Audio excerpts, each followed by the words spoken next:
আমি বসে আছি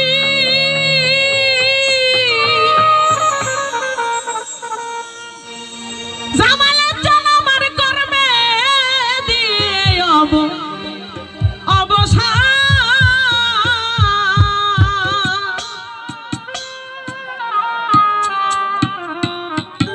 এই গানটা আমি এই জন্য করলাম যে আমার দেহ জমি আমি কেমনে করবো চাষ।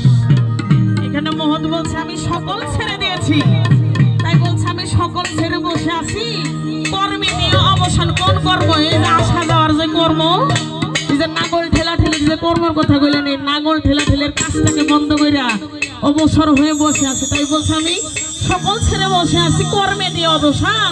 কখন জানি আসবে আমার দয়াল বাবা, যার যার মুর্শিদ যা। কারণ এখানে মহৎ বলছে যে যেই ব্যক্তি খিল দেওয়া বোঝেন তো, ঘরের মধ্যে যখন শুইবার যান তখন কিন্তু ঘরের মধ্যে গেলে একটা খিল দিয়া দরজায় তারপরে শোন। কিসের জন্য? চোর ডাকাতের ভয়ে, নাকি যেন চোর ডাকাত না ঢুকতে পারে। যার জন্য বলছে যেই ব্যক্তিটা খিল দিয়ে বন্ধ করছে তার আসা যাওয়ার পথ, এই ব্যক্তিটাই পাবে এই দুনিয়ার মধ্যে একজন নবী রাসূলের এবং উনি আওলাদের পীর মাশায়েখদের খেলাফত। তাই ওই কামাকে বাদ দালে গেলে ওইটার দিকেই সব গানে। আরে বাবা, এই করতে করতে জীবন তেনা বেনা হয়ে গেল, তাও কই আরেক শট দিয়েই দিই। গানটা মন দিয়ে শুনে হ্যালো কমাইস না ভাই, তোর দুটো পাই ধরি সকলে ছেড়ে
দয়াল বাবা রশিদ